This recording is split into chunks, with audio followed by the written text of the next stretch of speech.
The autumn wind carried the acrid smell of charred wood across the Colorado plains as Catherine Whitmore stepped down from the dusty stagecoach, her silk gloves clutching a worn leather satchel that contained more money than most people would see in 10 lifetimes. She had traveled 800 miles from Boston to marry a man she'd never met, carrying secrets that could either save a dying frontier town or destroy everything she'd ever hoped to build. But the homestead she'd expected to find was nothing but blackened timber and ash. And the man waiting for her wasn't the prosperous rancher from the letters. He was a one-armed blacksmith named Samuel Hayes, standing amid the ruins with eyes that held more pain than any human being should carry. What Catherine didn't know was that her arrival would trigger a chain of events that would challenge everything the small town of Cedar Ridge believed about justice, redemption, and the true meaning of wealth. Before we jump back in, tell us where you're tuning in from. And if this story touches you, make sure you're subscribed, because tomorrow I've saved something extra special for you. The October sun hung low over the Colorado Territory as the Denver and Rio Grande stagecoach rattled along the rutted dirt road towards Cedar Ridge.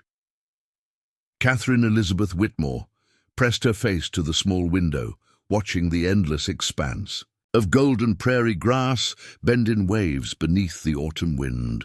At 26, she possessed the kind of refined beauty that turned heads in Boston drawing rooms. Auburn hair arranged in perfect ringlets, green eyes that sparkled with intelligence, and the bearing of someone born to privilege. But beneath her carefully maintained exterior lay desperation that had driven her halfway across a continent to marry a complete stranger. The leather satchel at her feet contained $47,000 in banknotes and gold certificates, her late father's entire hidden fortune, discovered only after his funeral 6 months earlier. Harrison Whitmore had been a respected Boston banker, at least publicly.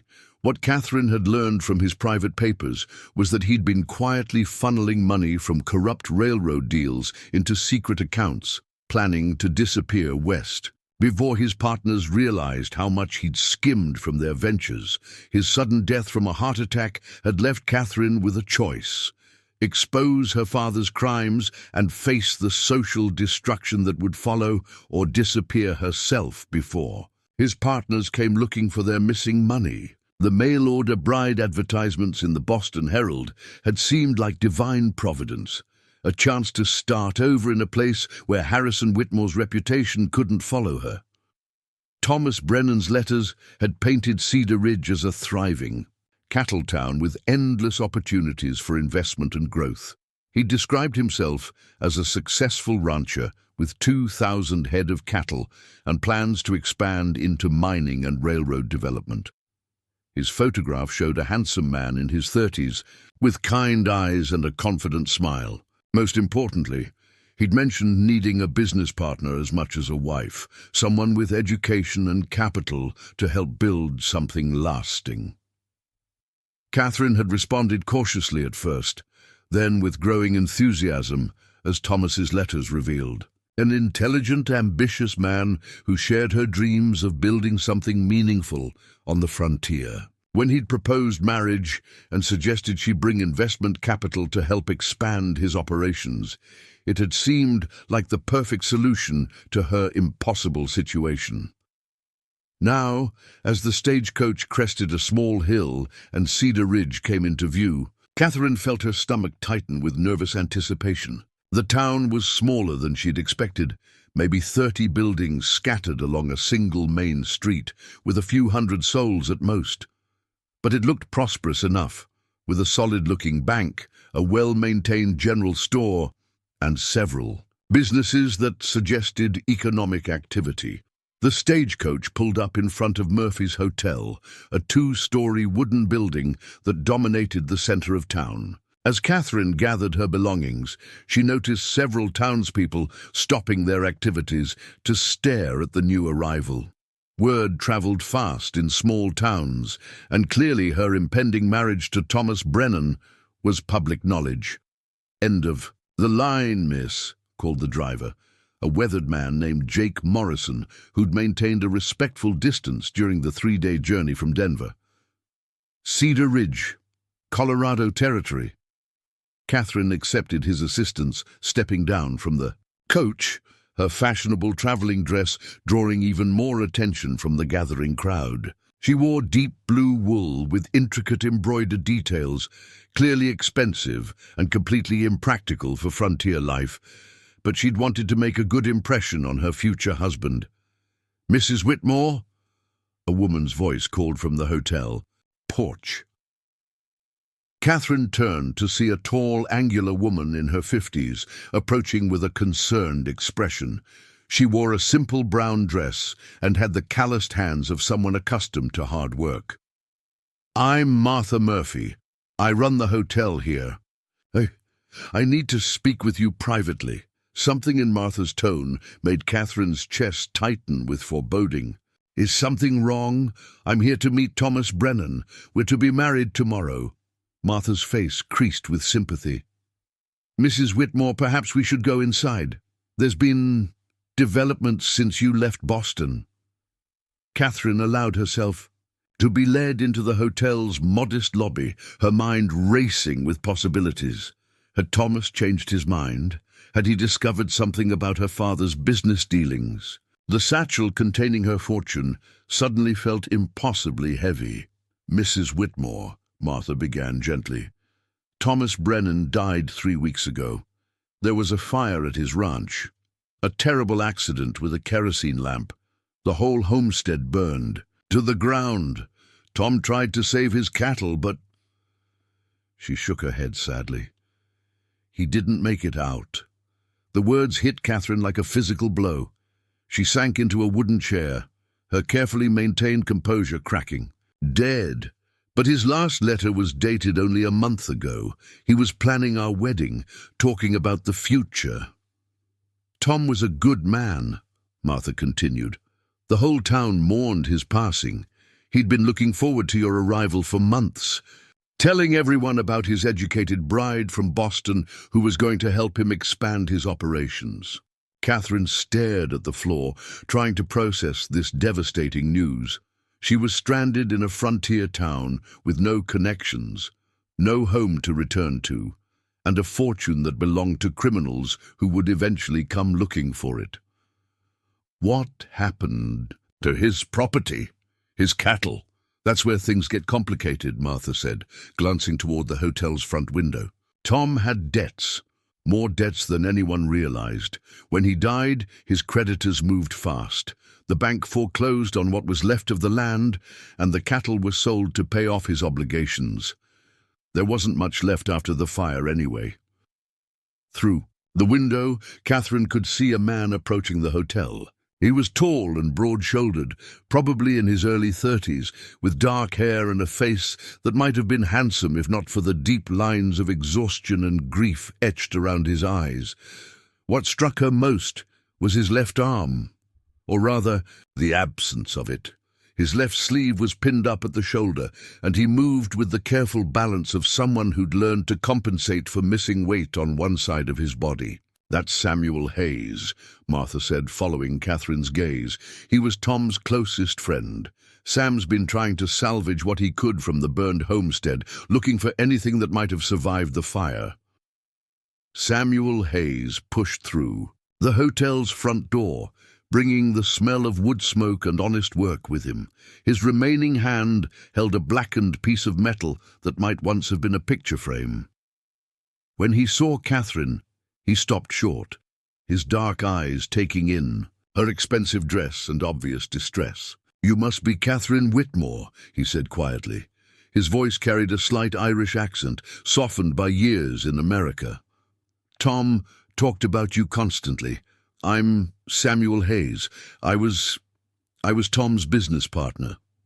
Catherine stood, trying to maintain some dignity despite her circumstances. "Mr. Hayes, Mrs. Murphy has just informed me about Thomas's death. I'm still trying to understand what this means." Samuel studied her face, clearly recognizing the shock and fear she was trying to hide. "It means you've traveled a long way for nothing, I'm afraid. Tom's dreams died with him in that fire. Sam, Martha interjected with a warning tone. She's had enough bad news for one day, but Catherine needed to understand her situation completely. Mr. Hayes, you mentioned being Thomas's business partner. What exactly did that partnership involve? Samuel's expression darkened. Tom had big plans, too big, as it turned out. He'd been borrowing money from every bank and investor between Denver and Colorado Springs, convinced that cattle prices were going to triple when the railroad reached Cedar Ridge. He put everything he had into expanding his herd, plus everything he could borrow. And when the railroad was delayed, Catherine asked, though she already suspected the answer. Cattle prices collapsed. Tom couldn't service his debts, let alone repay them. The fire just made everything final. Samuel set the blackened picture frame on Martha's desk. I've been going through the ruins, trying to find anything of value for his creditors. So far, I've found maybe $50 worth of salvageable metal. Catherine felt the weight of irony settling on her shoulders. She'd come west carrying a fortune, seeking a partnership with a man who died broke trying to build the same kind of empire her father had constructed through corruption. What about you, Mr. Hayes? Are you financially responsible for Thomas's debts? Legally, no, Tom was careful about that. But morally? Samuel shrugged his shoulder. I encouraged his expansion plans. I thought the railroad money was guaranteed. I was wrong. Martha poured 3 cups of coffee from a pot on her stove, clearly recognizing that this conversation was going to take some time. Sam, what Catherine needs to know is what her options are. She can't very well return to Boston after coming all this way. Samuel accepted the coffee gratefully, wrapping his hand around the warm cup. Mrs. Whitmore, what resources do you have? Tom mentioned you were bringing investment capital to help with his operations. Catherine's mind raced. These people seemed honest and trustworthy, but she couldn't reveal the true source or extent of her wealth. I have some savings, enough to establish myself, perhaps start a small business. There's always room for educated folks in Cedar Ridge, Martha said encouragingly. We could use a school teacher, or maybe someone to help Doc Peterson with his medical practice. You clearly have breeding and education. But Samuel was studying Catherine with more penetrating attention. Mrs. Whitmore, forgive me for being direct, but that dress you're wearing cost more than most folks here make in a year. Your gloves are Paris leather, your jewelry is genuine. Some savings seems like an understatement. Catherine felt heat rising in her cheeks. She'd underestimated how observant a frontier businessman might be. My father left me comfortable. I thought Thomas and I might build something together. Build what? Samuel asked. Tom's land is gone. His cattle are sold. His reputation died with him when the extent of his debts became known. What exactly were you planning to build? The directness of his question sparked something in Catherine, not anger, but a recognition of honesty that she had rarely encountered in Boston's polite society. I was planning to build a future, Mr. Hayes, a place where I could be more than just someone's ornamental wife, where I could use my mind and my resources to create something lasting. Samuel was quiet for a long moment, studying her face. And now?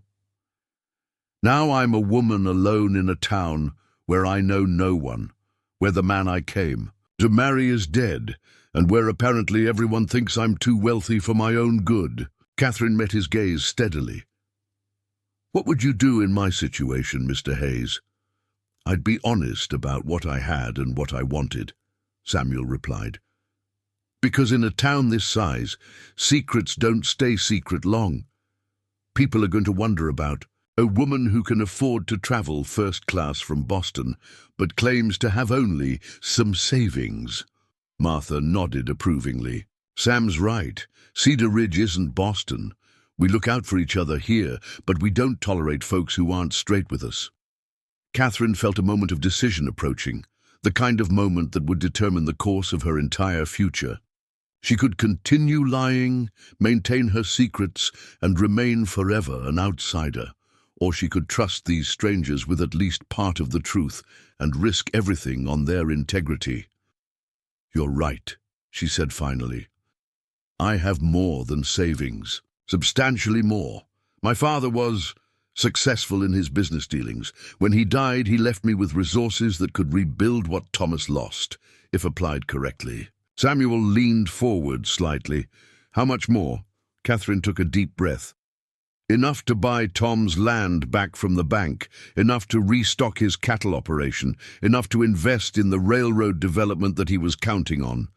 The silence that followed was broken only by the ticking of Martha's mantel clock. Both Samuel and Martha were staring at Catherine with new understanding and new wariness.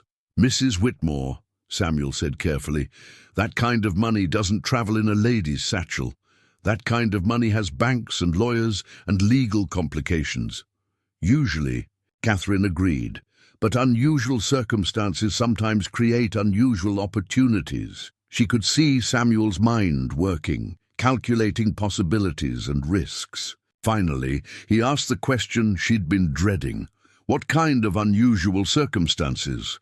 Catherine met his gaze steadily, knowing that her answer would determine whether Cedar Ridge became her salvation or her destruction.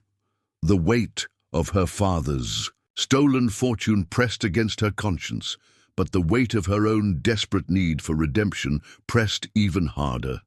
"The kind that requires someone to disappear completely from their old life," she said quietly, "and someone else to help them build something entirely new." Preparing and narrating this story took us a lot of time, so if you are enjoying it, subscribe to our channel. It means a lot to us. Now back to the story. Samuel Hayes set down his coffee cup with deliberate care, his single hand steady despite the weight of Catherine's revelation. Outside, the afternoon sun cast long shadows across Cedar Ridge's main street and the normal sounds of frontier life. Horses, wagon wheels, distant hammering from his forge seemed muted by the tension in Martha's hotel lobby. "Mrs. Whitmore," Samuel said finally, "in my experience, when someone needs to disappear completely from their old life, it's usually because their old life involved activities that interested federal marshals." Catherine felt her breath catch. Samuel Hayes was more perceptive than she'd anticipated, and considerably more direct than the polite society gentleman she was accustomed to. "That's a very serious accusation, Mr. Hayes." "It's not an accusation. It's an observation." Samuel stood and walked to the window, studying the street with the practiced eye of someone who'd learned to notice details. "You traveled first class from Boston, which means you had reservations made weeks in advance. Your luggage is expensive. Leather, custom-made. Your jewelry is real, not paste. But you're carrying your wealth in cash rather than bank drafts or letters of credit." Martha refilled their coffee cups, her movements betraying nervous energy. "Sam, maybe we shouldn't—" "No, Martha. If Mrs. Whitmore is going to be part of this community, we need to understand what we're dealing with." Samuel turned back to Catherine. "Cash is what people carry when they can't afford to have banks asking questions about where the money came from." Catherine stood as well, meeting his gaze directly. She'd underestimated this one-armed blacksmith, assumed that his physical disability and frontier location meant limited intelligence. That had been a mistake. "You're suggesting I'm a criminal, Mr. Hayes?" "I'm suggesting you're someone with access to a lot of money who needs to disappear from Boston society. In my experience, that combination usually means either crime or scandal. Since you don't strike me as the type to rob banks, I'm guessing scandal." The accuracy of his assessment was both impressive and terrifying. Catherine realized she was dealing with someone who'd learned to read people with the same precision he probably brought to working metal in his forge. "And what if you're right? What would that mean for your assessment of my proposition?" Samuel was quiet for a long moment, clearly weighing risks and possibilities. When he spoke, his voice carried a new quality, calculation mixed with something that might have been hope. It would mean you're desperate enough to make a real partnership work. People with easy options don't travel 1,800 miles to marry strangers. Martha looked between them with growing concern. Sam, you're not seriously considering— Martha, look around. Samuel gestured toward the window. Half the businesses on Main Street are barely hanging on. The railroad was supposed to arrive 2 years ago. Instead, they rerouted through Grand Junction, and we're dying slowly. Tom's failure wasn't just his personal tragedy. It was a symptom of Cedar Ridge's larger problem. Catherine felt a spark of recognition. This was the kind of conversation she'd hoped to have with Thomas Brennan, strategic thinking about economic development rather than polite social pleasantries. What kind of larger problem? We're too small to attract serious investment, too isolated to benefit from the railroad boom, and too dependent on cattle prices that fluctuate based on decisions made in Chicago and New York. Samuel returned to his chair, leaning forward with growing intensity. Tom understood that. His mistake was trying to solve it by borrowing money he couldn't repay instead of finding real capital partners. Real capital partners, Catherine repeated. Like someone with resources who needed to establish herself in a community that didn't ask too many questions about her background? Exactly like that. Samuel's expression had shifted from wariness to frank evaluation. Mrs. Whitmore, how much money are we actually talking about? Catherine glanced at Martha, who was listening with obvious fascination despite her concerns. In Boston, discussing specific financial figures would have been considered vulgar. But frontier business apparently operated by different rules. Enough to buy back Thomas's land, restock his cattle operation, and invest in 3 or 4 additional business ventures. Be specific, $47,000. The silence that followed was profound. Martha's coffee cup rattled against its saucer as she set it down with shaking hands. Samuel stared at Catherine as if she'd just announced she was from Mars. "Sweet Jesus," Martha whispered. "Catherine, that's more money than this entire town sees in 5 years." Samuel was doing calculations in his head, his expression cycling. Through disbelief, possibility, and growing excitement, 47,000, that could buy Tom's land, rebuild the homestead, purchase breeding stock, establish a proper sawmill, maybe even convince the railroad to reconsider their routing decisions. Or, Catherine said quietly, it could disappear very quickly if invested unwisely by people who don't understand business principles. The comment hung in the air like a challenge. Samuel's eyes narrowed slightly. "Mrs. Whitmore, I may be a one-armed blacksmith in a dying frontier town, but I'm not stupid. I helped Tom plan his expansion, did his books, negotiated his contracts. His failure wasn't due to lack of business understanding. It was due to lack of capital and over-reliance on borrowed money." Catherine felt heat rising in her cheeks. She'd been condescending without meaning to, falling back on Boston prejudices. "About frontier intelligence, Mr. Hayes, I apologize. That was unnecessarily insulting." Apology accepted. But it illustrates our fundamental problem. Samuel stood again, beginning to pace in the small space. A habit, Catherine realized, that probably helped him think. "You have money and education, but you don't understand frontier economics. I understand the local market and have business experience, but I don't have capital. We need each other, but we don't trust each other." "Trust has to be earned," Catherine replied, "and it works both ways.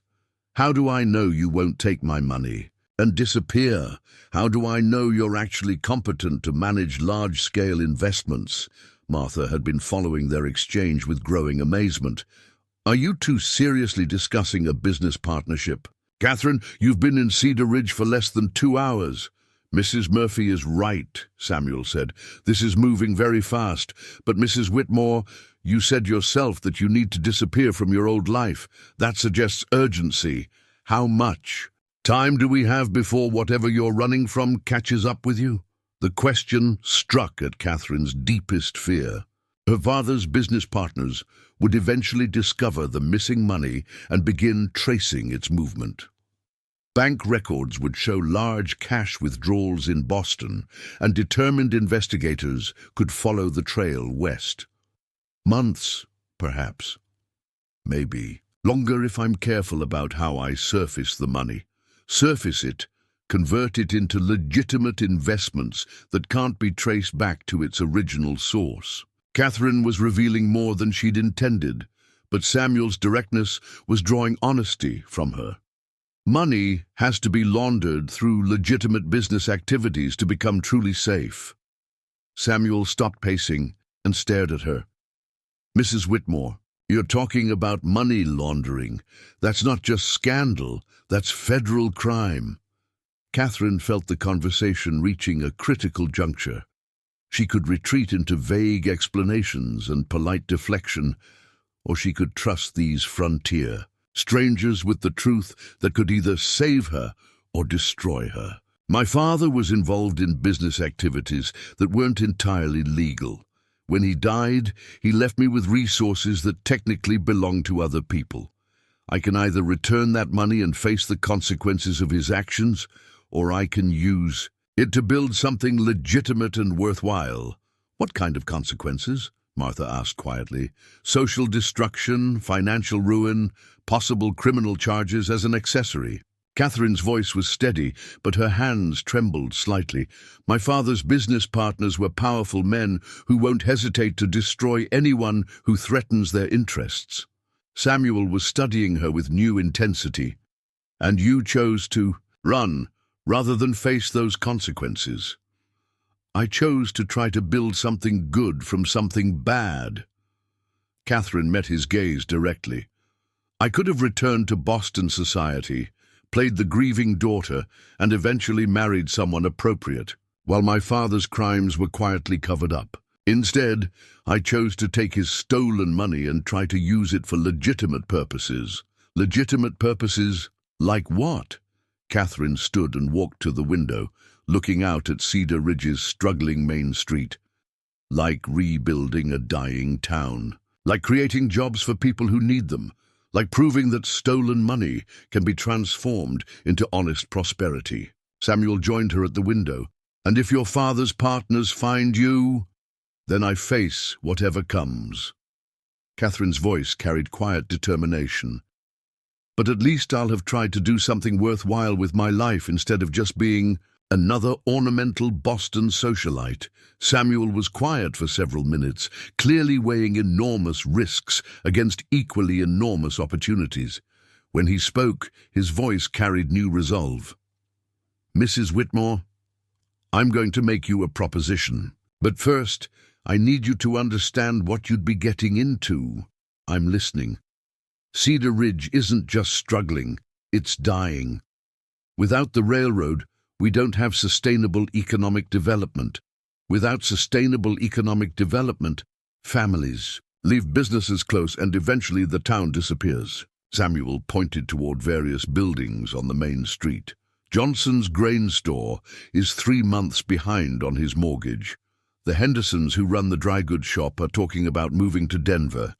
Doc Peterson is considering taking a position in Colorado Springs because he can't make a living here. Catherine absorbed this information, recognizing the economic death spiral that affected many frontier communities. What would it take to reverse that decline? Diversified economic activity. We need businesses that aren't dependent on cattle prices or railroad scheduling. We need reasons for families to stay and new families to come.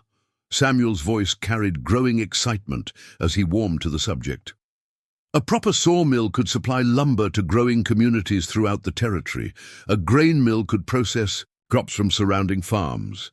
Investment in mining claims could provide industrial activity. And with $47,000, we could do all of that. Buy Tom's foreclosed land, establish multiple business ventures, create enough economic activity to make Cedar Ridge attractive to railroad investors. Samuel turned to face her directly. Mrs. Whitmore, we could save this town. Catherine felt something stirring in her chest, an emotion she hadn't experienced since her father's death. Hope. Real, tangible hope for a future that involved more than just hiding from her past. What would such a partnership look like? Equal. Partnership in all ventures. You provide capital, I provide local knowledge and management expertise. Profits split 50-50, major decisions made jointly. Samuel's expression was serious but confident. But Mrs. Whitmore, if we do this, we do it right. No cutting corners, no shortcuts, no activities that would attract federal attention. Your money gets cleaned through legitimate business success.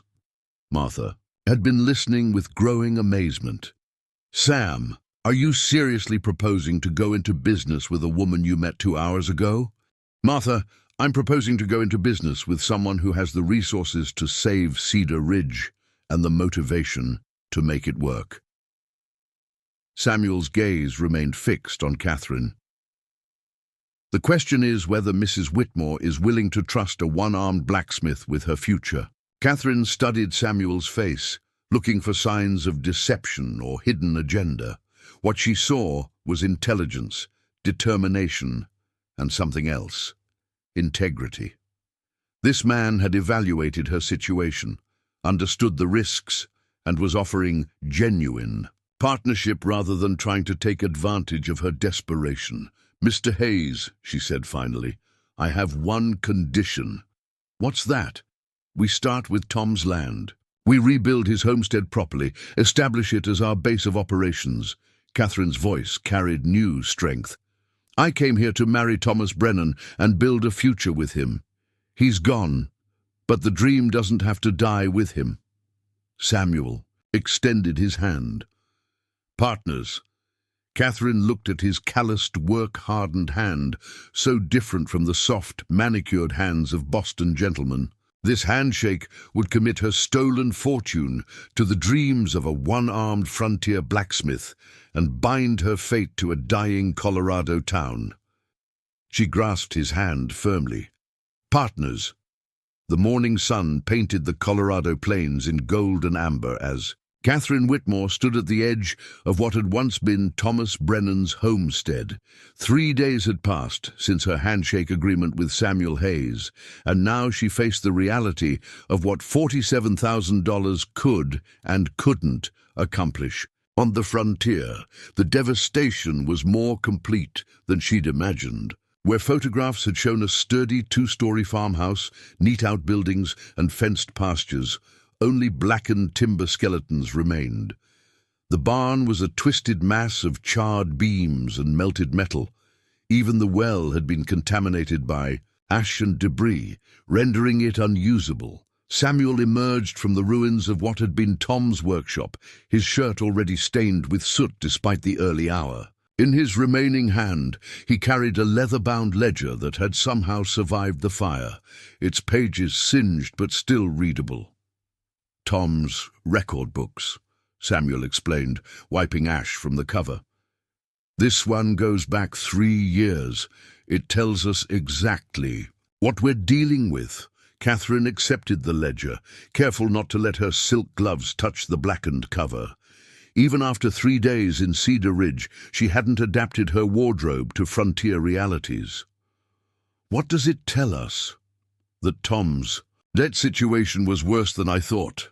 Samuel pointed toward various locations around the property. He owed money to the Cattlemen's Bank in Denver, the First National in Colorado Springs, and at least 4 private investors, total obligations of nearly $18,000. Catherine felt her stomach tighten. 18,000? That's more than 1/3 of our total capital. Gets worse. The bank foreclosed and sold the land to Gerald Morrison for $12,000, well below market value. Morrison's been waiting for an opportunity like this to expand his holdings. Samuel's expression darkened. Problem is, Morrison doesn't want to sell. He's planning to use Tom's land for grazing his own cattle. This was Catherine's first encounter with the complex web of frontier economics and local politics that would determine whether their partnership succeeded or failed. In Boston, business disputes were resolved through lawyers and contracts. Here, apparently, personal relationships and community standing mattered more than legal documents. Who is Gerald Morrison? Biggest landowner in the county, owns about 15,000 acres between here and Grand Junction, plus the largest cattle operation in the territory. Samuel began walking toward the burned remains of the house, stepping carefully around debris. Morrison's got political connections in Denver and enough money to influence local decisions. He's also got a reputation for destroying anyone who gets in his way. Catherine followed, her fashionable boots slipping on the uneven ground. Surely he can be reasoned with. If we offer him a fair profit on his investment, Mrs. Whitmore, Gerald Morrison doesn't need money. He needs land. Tom's property controls access to the best water rights in this valley. Without it, Morrison can't expand his operation to the south. Samuel stopped at what had been the house's foundation, now just a rectangle of blackened stone. He's not going to sell to us at any price. The magnitude of their first obstacle was becoming clear. Without Tom's land, they had no base of operations, no place to establish their primary business ventures. Catherine had assumed that money could solve most frontier problems, but she was learning that some problems require different kinds of solutions. What about other available land in the area? Samuel shook his head. Morrison's been buying up everything that comes available for the past 5 years. What he doesn't own, the railroad company has claims on for potential future development. There's maybe 3 or 4 parcels left in the entire valley that aren't controlled by Morrison or the railroad. Catherine studied the burned homestead, trying to think strategically. What about those parcels? Could we build our operation on one of them? 2 problems. First, they're not as well positioned as Tom's land. No direct water access. Rougher terrain farther from town. Second, Morrison will bid against us for anything that becomes available, and he's got enough money to drive the price beyond reasonable levels. The morning breeze carried smoke from Samuel's forge in town, reminding Catherine that he'd already opened his blacksmith shop before dawn to accommodate her schedule. This man was working 18-hour days to maintain his existing business, while planning their partnership. She was beginning to understand the level of commitment required for frontier success. Mr. Hayes, it sounds like our fundamental problem isn't Tom's land specifically, it's Gerald Morrison's control of the local economy. Samuel looked at her with something like surprise. That's exactly right. Morrison has positioned himself to control or influence every major business decision in this region. Anyone who wants to succeed has to either work with him or find a way around him. And working with him isn't an option. Not for what we're planning. Samuel began walking toward the remains of Tom's barn. Morrison's business model depends on keeping this area focused on cattle ranching. Diversified economic development would threaten his control. He's opposed every attempt to bring manufacturing or processing businesses to Cedar Ridge. Catherine was beginning to see the strategic picture more clearly.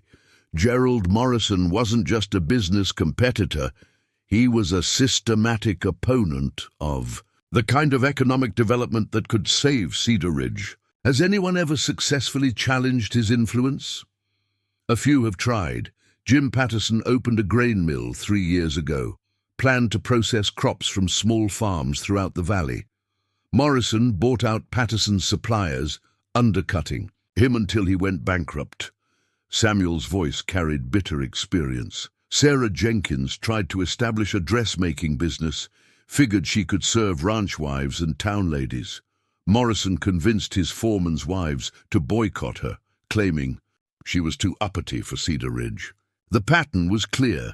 Economic intimidation designed to prevent any business development that didn't serve Morrison's interests. Catherine had seen similar tactics in Boston, where powerful business interests used their influence to eliminate competition, But here, the stakes were higher because the community was smaller and more vulnerable. What happened to Patterson and Jenkins? Patterson moved to Denver, works as a mill supervisor for someone else's operation. Sarah married a rancher from Grand Junction and moved away. Samuel stopped at the barn's foundation, kneeling to examine something in the debris. Morrison's strategy is simple: make it impossible for independent businesses to succeed, and eventually everyone either works for him or leaves. Catherine knelt beside Samuel, ignoring the effect of ash and dirt on her expensive dress. "What are you looking for?" "Tom's forge. He had a small metalworking setup in the barn for maintaining his own equipment." Samuel used a piece of charred wood to move debris aside. "If the forge survived, we might be able to salvage the metalwork and use it to expand my shop in town." As they worked together, Catherine found herself thinking about Gerald Morrison's systematic control of the local economy. In Boston, such tactics would eventually attract attention from regulatory authorities or competitive business interests. But here, Morrison apparently operated without effective oversight or opposition. "Mr. Hayes, does Morrison have any vulnerabilities? Any aspect of his operation that might be challenged?" Samuel paused in his digging, clearly thinking about the question. Morrison's main weakness is that his operation is entirely dependent on cattle prices and railroad transportation. If either of those factors changed significantly, he'd be in trouble. What would it take to change those factors? Railroad development that bypassed his influence, or alternative economic activities that didn't depend on cattle markets? Samuel resumed his search through the debris. Problem is, Morrison has enough political influence to affect railroad decisions, and he's systematically prevented alternative economic development. Catherine stood and walked to the edge of the property, looking out over the valley that Morrison controlled.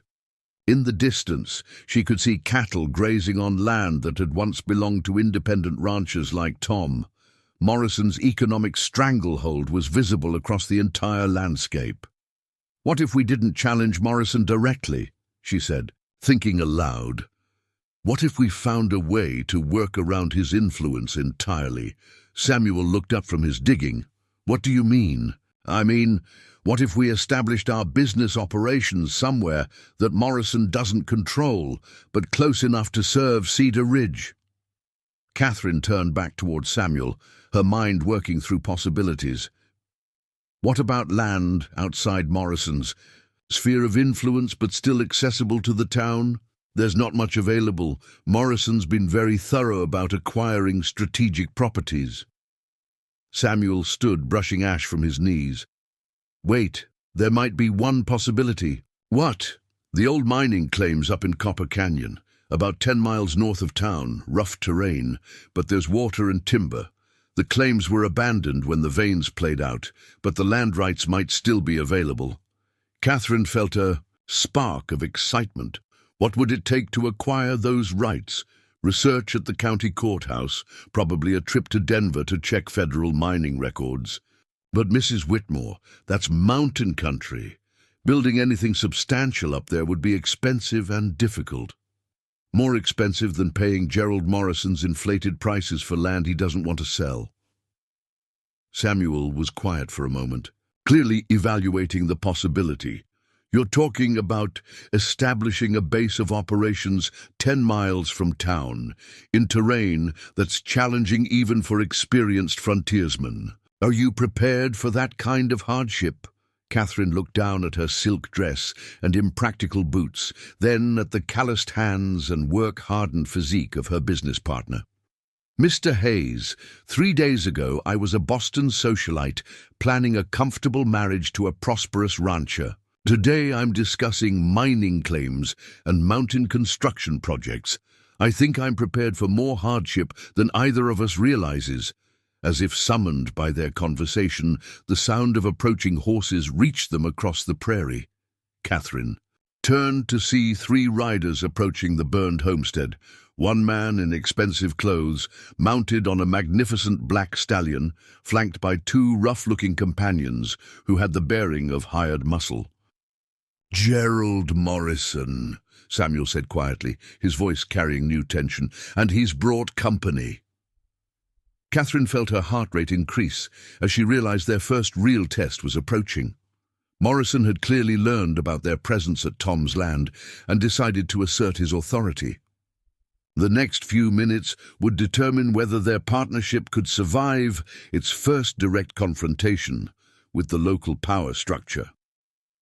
"Mr. Hayes," she said, straightening her shoulders and adopting the bearing she'd learned in Boston drawing. "Rooms. I think it's time we met Mr. Morrison formally." Samuel moved to stand beside her, his missing arm somehow making his presence seem more rather than less formidable. "Mrs. Whitmore, be careful what you say. Morrison's got the sheriff in his pocket and enough influence to cause us serious problems if we handle this wrong." The riders were close enough now that Catherine could see Morrison's face, handsome in a brutal way, with cold eyes that evaluated everything in terms of potential threat or advantage. This was the man who had systematically destroyed Tom's dreams and controlled Cedar Ridge's economic future.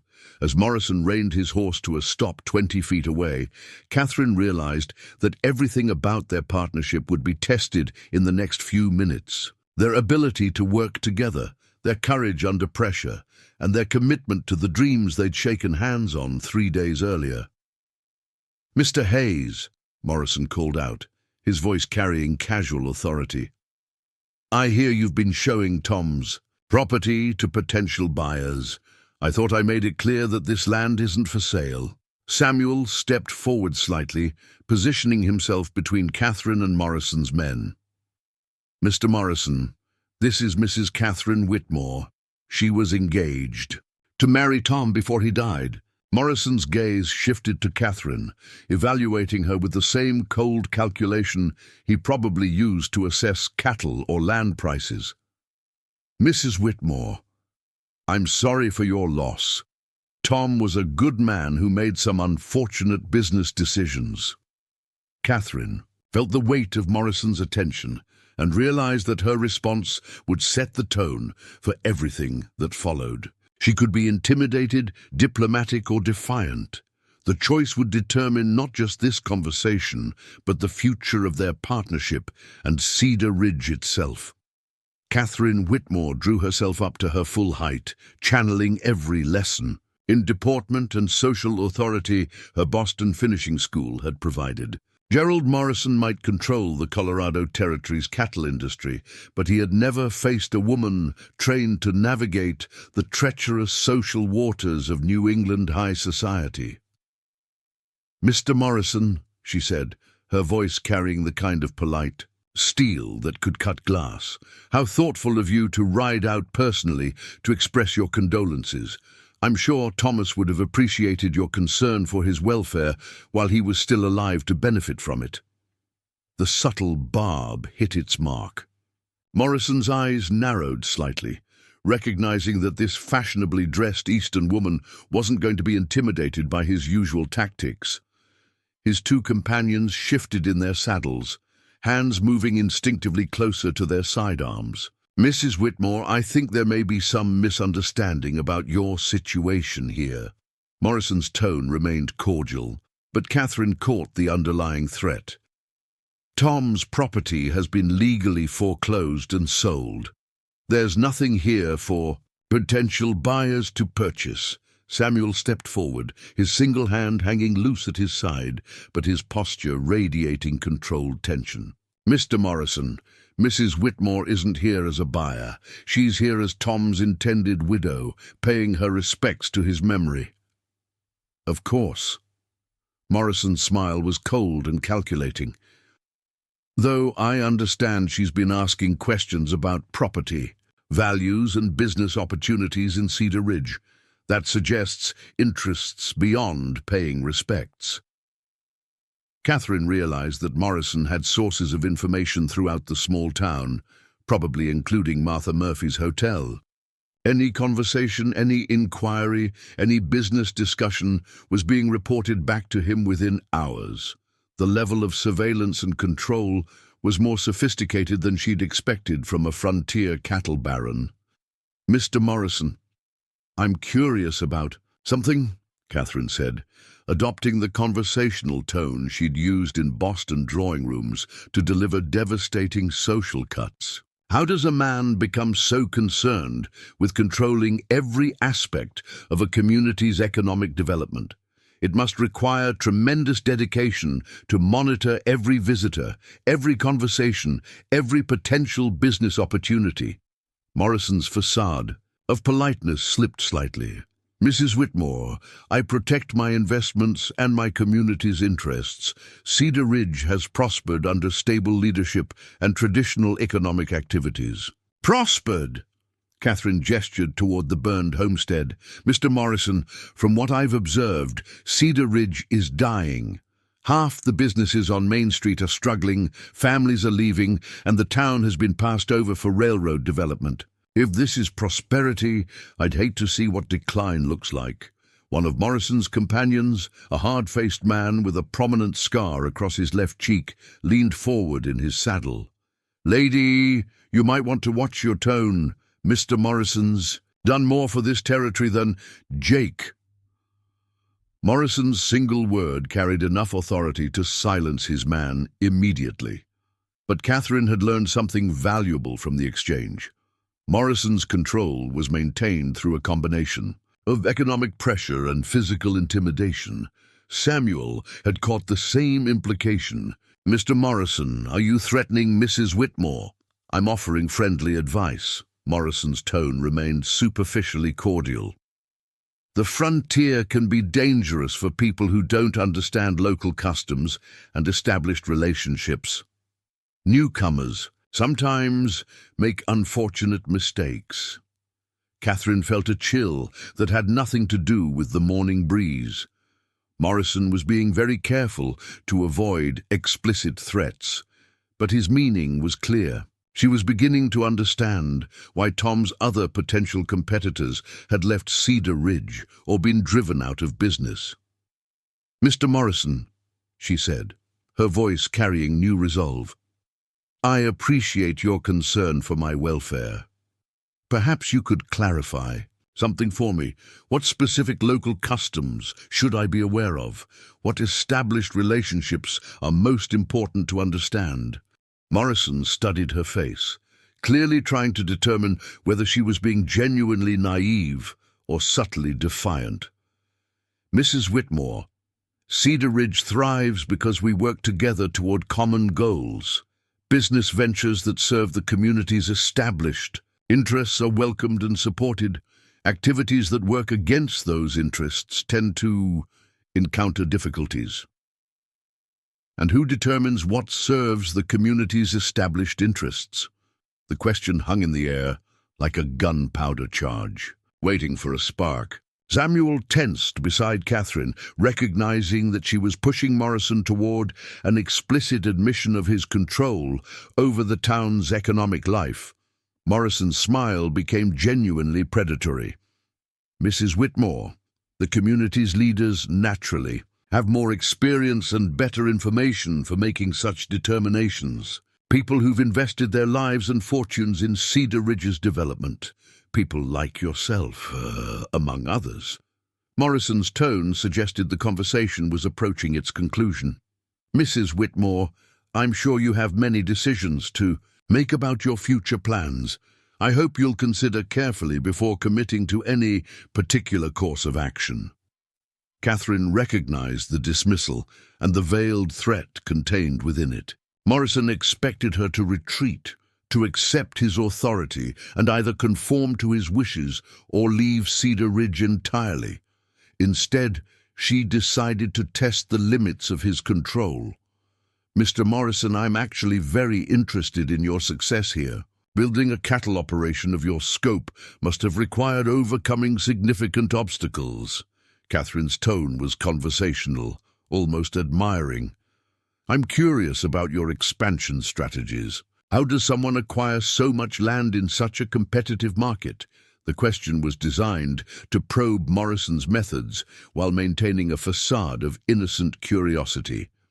Samuel shot her a warning glance, recognizing that she was walking dangerous Ground, Morrison's expression shifted from cordial threat to genuine wariness. Mrs. Whitmore, successful business requires understanding market opportunities and acting decisively when those opportunities arise. Of course, and I imagine it helps to have good relationships with banks and local officials. Catherine's smile was sweetly innocent. Tom mentioned in his letters that land acquisition in Colorado Territory can be quite complex, with federal regulations and territorial laws sometimes conflicting. Tom talked too much about things he didn't understand, Morrison said, his voice carrying new hardness. That's part of what led to his unfortunate situation. Catherine caught the shift in Morrison's tone and pressed her advantage. What kind of things didn't he understand? Morrison's scarred companion had heard enough. Boss, maybe we should... Jake, take Patterson and ride back to town. I'll catch up with you shortly. Morrison's order was delivered without taking his eyes off Catherine. Once his men had reluctantly departed, he dismounted and approached closer to where Catherine and Samuel stood. Mrs. Whitmore, Morrison said, his voice dropping to a more intimate and therefore more threatening tone. Let me be very direct with you. Tom Brennan died because he tried to compete in a market he didn't understand, using resources he didn't have, challenging established interests that had been years in the making. Samuel moved slightly closer to Catherine, his body language protective. Morrison, that sounds remarkably like a threat. It's a statement of economic reality. Morrison's gaze remained fixed on Catherine. This territory has room for people who understand their place in the established order. It has no room for people who think they can disrupt that order based on Eastern money and naive idealism. Catherine felt the full weight of Morrison's intimidation attempt, but also recognized something else, fear. Morrison was working very hard to discourage her from pursuing business activities in Cedar Ridge, which suggested that he viewed her as a genuine threat to his control. Mr. Morrison, what specifically concerns you about Eastern money and idealism? Surely investment capital would benefit the entire community. The wrong kind of investment capital, pursuing the wrong kind of business activities, can destroy established economic relationships that have taken years to develop. Morrison stepped closer, his physical presence designed to intimidate.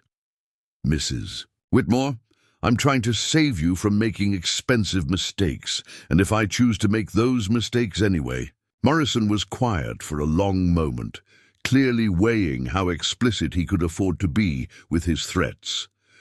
Then you'll discover that frontier business can be much more challenging than Eastern business. Equipment fails, suppliers become unavailable, workers find better opportunities elsewhere, sometimes buildings burn down. The reference to fires, with Tom's burned homestead visible in the background, was unmistakably deliberate. Catherine felt her anger rising, but forced herself to maintain her composed exterior. Mr. Morrison, are you suggesting that Tom's fire wasn't accidental? Morrison's smile was cold and dangerous. I'm suggesting that the frontier is full of hazards for people who don't take proper precautions. Samuel had heard enough. Morrison, get off this property, now. This isn't your property, Hayes. It's mine. Morrison remounted his horse with fluid grace, clearly a man who'd spent his life in the saddle. Mrs. Whitmore, I hope you'll think carefully about our conversation. Cedar Ridge can be a wonderful place for people who understand how to fit into the community. It can be a very difficult place for people who don't. As Morrison rode away, Catherine felt her legs trembling with adrenaline and suppressed fear. The confrontation had revealed the true nature of the power structure they were challenging, and it was more dangerous than she'd anticipated. Catherine, Samuel said quietly, are you all right? He killed Tom. The words came out as a whisper, but carried absolute certainty. Morrison had Tom's homestead burned down. That wasn't an accident, it was murder. Samuel studied her face, clearly recognizing the gravity of her accusation. Catherine, that's a very serious charge. Do you have any evidence? His reference to buildings burning down, his smile when he mentioned frontier hazards, the way he talked about Tom not understanding the market. Catherine's voice grew stronger as her analysis crystallized. Samuel Morrison killed Tom to eliminate competition and acquire his land, and he just threatened to do the same to us. Samuel was quiet for a long moment, looking toward the direction Morrison had taken. If you're right, then we're not just challenging a business competitor, we're challenging a murderer who's willing to kill to protect his interests. Catherine felt the full weight of their situation settling on her shoulders. She'd come to Colorado Territory to escape her father's criminal associates, only to find herself confronting a different kind of criminal, one with more local power, and fewer legal constraints than even Boston's most corrupt businessmen. "Samuel," she said, her voice carrying new determination, "we can't let him win. Tom deserves justice, and Cedar Ridge deserves better than being controlled by a murderer." "Catherine, if Morrison killed Tom, then he won't hesitate to kill us. If we threaten his operation." Samuel's tone was grave but not defeated. "Are you prepared for that level of danger?" Catherine looked around the burned homestead, imagining Tom's final moments as flames consumed everything he'd worked to build. Then she thought about the $47,000 in her satchel, money that had been stolen in Boston but could be used to bring justice to Colorado Territory. "Samuel," she said, her voice carrying absolute resolve, "I came here to build something worthwhile with my life. If that means risking everything to stop a murderer and save a town, then that's exactly what we're going to do." As they walked back toward Cedar Ridge, Catherine realized that their partnership had just transformed from a business venture into something much more dangerous and much more important. They weren't just trying to save a dying town, they were trying to bring justice to a place where justice had been systematically suppressed by money, power, and violence. The real question was whether two people, a Boston socialite with stolen money and a one-armed blacksmith with dreams of economic development, could find a way to defeat an established criminal who controlled an entire territory's economic and political structure. The answer would determine not just their own survival, but the future of everyone in Cedar Ridge who had been living under Gerald Morrison's reign of terror. The kerosene lamp cast dancing shadows across the walls of Samuel's workshop as Catherine spread a hand-drawn map of Cedar Ridge County across his workbench. It was past midnight, and the rest of the town slept peacefully, unaware that two people were plotting to overthrow the criminal empire that controlled their lives. Samuel's forge had been cold for hours, but the workshop still radiated warmth from the day's work. Tools hung in precise order along the walls: hammers, tongs, files, and specialized metalworking implements that represented years of accumulated skill and craftsmanship. Catherine found herself studying Samuel's work environment, recognizing the same attention to detail and systematic thinking that he brought to their partnership. "The county courthouse records go back 15 years, Catherine said, pointing to locations marked on her map. "I spent 8 hours today researching every land transaction Morrison's been involved in. The pattern is unmistakable." Samuel leaned over the map, his single hand tracing the boundaries Catherine had outlined. "Show me." Morrison started with his family's original homestead, about 2,000 acres in the center of the valley. Over the past decade, he's systematically acquired every adjacent property through foreclosure, forced sale, or intimidation. Catherine's finger moved from property to property. Jim Patterson's grain mill, Sarah Jenkins's dress shop, Tom's ranch, they were all strategic acquisitions designed to eliminate competition and consolidate control. Samuel studied the pattern, his expression growing darker. "How many families?" 17. "That I can document. Some sold voluntarily and moved away.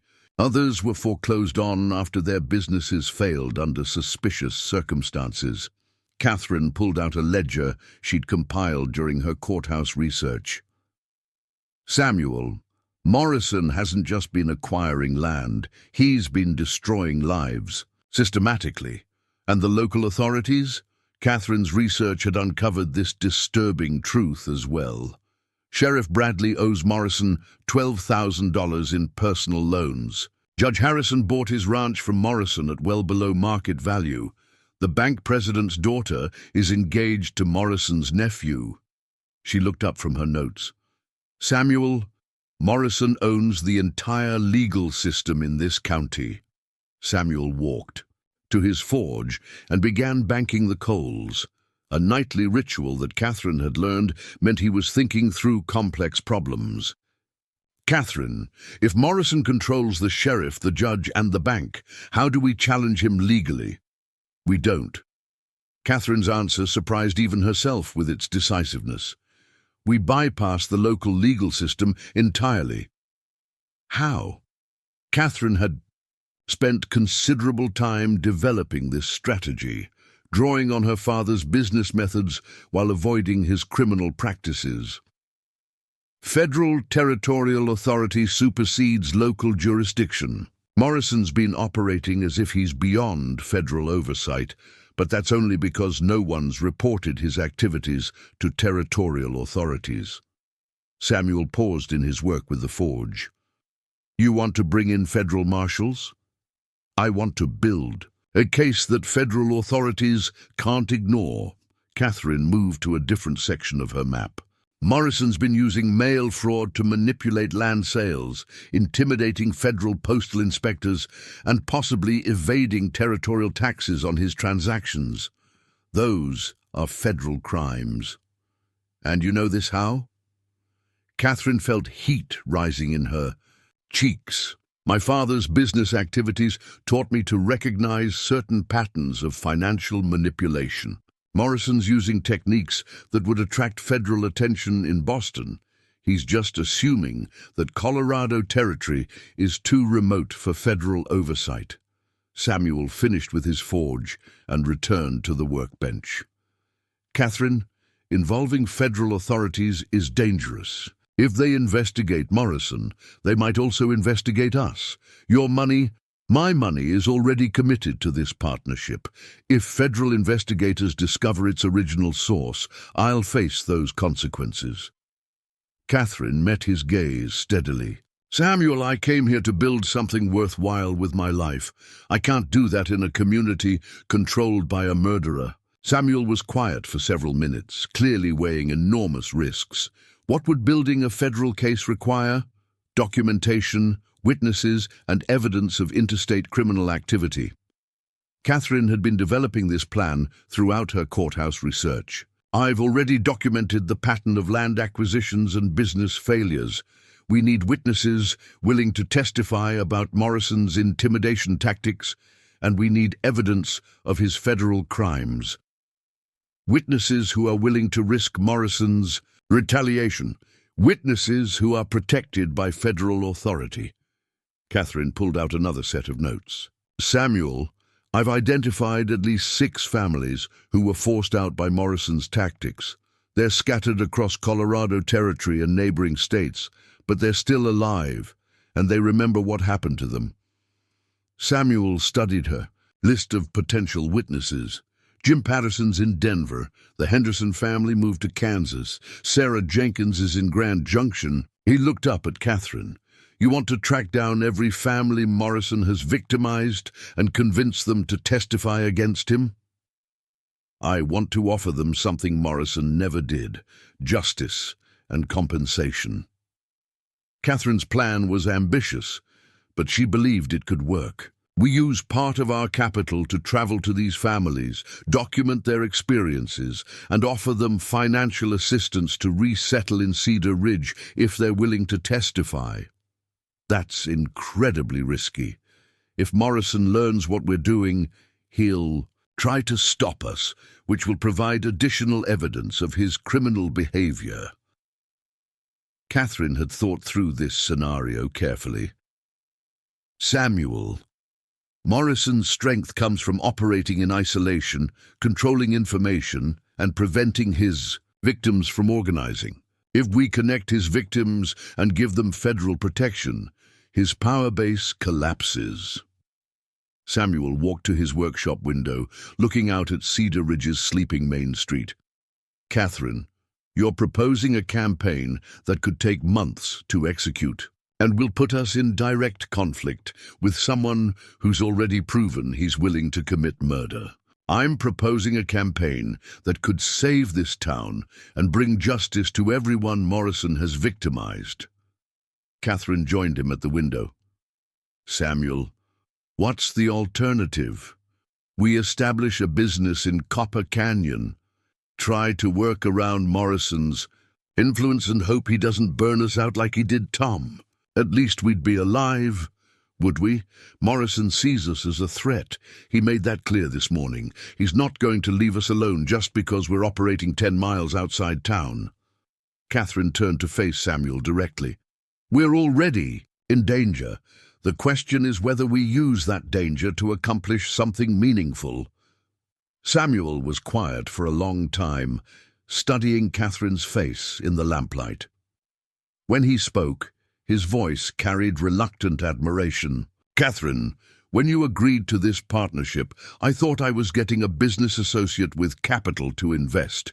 I didn't realize I was getting a criminal investigator with a personal vendetta against territorial corruption. I didn't realize it myself until this morning. Catherine's voice carried new understanding of her own motivations. Samuel, my father spent his life building wealth through criminal activities that destroyed other people's lives. I have a chance to use that stolen wealth to stop someone who's doing the same thing on the frontier. It feels like redemption. And if we fail, then we fail fighting for something worthwhile instead of running from it. Catherine moved back to the map on Samuel's workbench. Samuel, I need to know if you're committed to this plan. It's going to require risks that go far beyond normal business partnership. Samuel returned to the workbench and studied Catherine's research materials, the maps, the witness lists, the documentation of Morrison's criminal activities. Catherine, if we do this, we do it properly. No half measures, no shortcuts. We build a case that federal authorities can't ignore, and we protect every witness who helps us. Agreed, and we accept that Morrison will try to kill us long before we get federal authorities involved. Catherine felt a chill at Samuel's matter-of-fact assessment, but she didn't flinch. Then we make sure we're prepared for that possibility. Samuel extended his hand across the workbench. Partners in justice as well as business. Catherine grasped his calloused hand firmly. Partners in everything. As they shook hands over the map of Cedar Ridge County, Catherine realized that their partnership had evolved far beyond her original expectations. She'd come to Colorado territory, seeking a convenient business arrangement that would help her launder stolen money and establish a new identity. Instead, she'd found a cause worth fighting for and a partner worth trusting with her life. Samuel, she said, where do we start? We start with the one thing Morrison can't control, the truth. Samuel began rolling up Catherine's map. Tomorrow, we visit every business owner in Cedar Ridge. We document every intimidation tactic, every suspicious business failure, every family that left under mysterious circumstances. And then we take that documentation to Denver and request a meeting with territorial authorities. Samuel's expression was grimly determined. Catherine, if we're going to challenge Morrison, we need to move quickly. The longer we delay, the more time he has to organize against us. Catherine gathered her research materials, feeling both excitement and terror at the scope of what they were undertaking. Samuel, there's something else you should know. What? I sent a telegram to Boston. Today, I told my father's former business associates that I died in a stagecoach accident traveling west. Catherine met Samuel's surprised gaze. As far as the criminal world in Boston is concerned, Catherine Whitmore no longer exists. Why? Because I realize that I can't build a new life while running from my old one. If we're going to fight Morrison, I need to be completely committed to this community and this partnership." Catherine's voice carried quiet resolve. "Samuel, I've burned my bridges. Cedar Ridge is my home now, whatever happens." Samuel studied her face, recognizing the magnitude of her commitment. "Catherine, you realize there's no going back from this decision. There was no going back from the moment I decided to trust you with $47,000 in stolen money." Catherine smiled slightly. "Besides, I've discovered something about myself over the past few days." "What's that?" "I'm much braver than I thought I was, and I'm much angrier about injustice than I realized." Catherine looked toward the window, imagining Morrison's ranch in the darkness beyond Cedar Ridge. "Samuel, I want to destroy Gerald Morrison's criminal empire and save this town. I want it more than I've ever wanted anything in my life." As they prepared to leave the workshop, Catherine realized that tomorrow would mark the beginning of the most dangerous period of their lives. Morrison would recognize their activities as a direct threat to his control, and he would respond with all the violence and intimidation at his disposal. But Catherine also realized that she was no longer the frightened Boston socialite who had stepped off the stagecoach 6 days earlier. She was becoming someone new, someone who was willing to risk everything for justice and partnership and the chance to build something truly worthwhile. The question was whether that new person was strong enough to survive what was coming next. The Denver and Rio Grande Railroad depot bustled with morning activity as Catherine and Samuel purchased tickets for their first investigative journey. 3 days had passed since their midnight planning session, and Catherine had spent every waking hour preparing their campaign against Morrison's criminal empire. 2 tickets to Denver, departing at 10:15, the station agent announced, sliding the tickets across his wooden counter. He was a thin man named Albert Morrison, no relation to Gerald, as he'd hastily clarified, who'd been working the Cedar Ridge depot for 8 years. Should arrive by early evening, weather permitting. Catherine accepted the tickets, noting that Albert's hands shook slightly as he processed their transaction. Word had spread quickly through Cedar Ridge that the Eastern woman and the one-armed Blacksmith were asking pointed questions about local business practices. Morrison's network of informants was already reporting their activities. "Mr. Morrison," Catherine said carefully, "you've been working here since before Tom Brennan's troubles began. You must have observed many changes in the community during that time." Albert glanced nervously toward the depot door. "Ma'am, I just sell tickets and handle freight. I don't pay much attention to local business matters." Samuel stepped closer to the counter. "Albert, we're not asking you to make accusations or take sides. We're just trying to understand what happened to good people like Tom Brennan and Jim Patterson." "Jim Patterson," Albert repeated, his voice barely above a whisper. Now there was a decent man, had plans to modernize grain processing throughout the whole valley. Would have meant more freight shipments, more business for everyone. Catherine leaned forward encouragingly. "What happened to those plans?" Albert looked around the empty depot, confirming they were alone. "Started having problems with his suppliers. Farmers who'd promised to sell their grain to Jim's mill suddenly had other arrangements. Bank started calling in loans early. Equipment shipments got delayed or damaged in transit." "Did anyone investigate these problems?" Samuel asked. "Sheriff Bradley said it was just business competition. Told Jim he should work things out privately with other local businessmen." Albert's expression conveyed what he thought of the sheriff's advice. 3 months later, Jim's mill was in foreclosure, and he was packing up to leave for Denver. Catherine made mental notes of Albert's account, recognizing the same pattern she'd documented in courthouse records. "Albert, would you be willing to provide a written statement about these events to territorial authorities?" Albert's face went pale. "Ma'am, I got a wife and 3 children to support. I can't afford to lose this job or make enemies with powerful Evokes. What if we could guarantee your family's safety and economic security?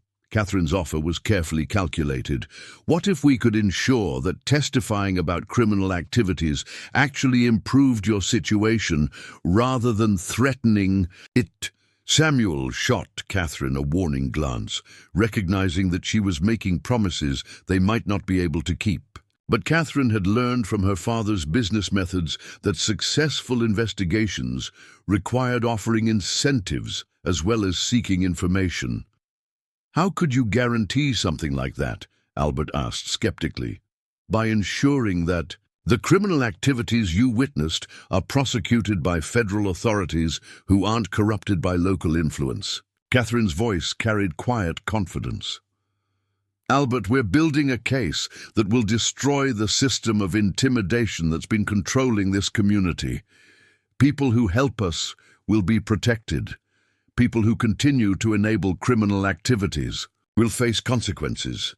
The train whistle sounded in the distance, signaling the approach of their Denver-bound locomotive. Albert processed this information quickly, clearly recognizing an opportunity that might not come again.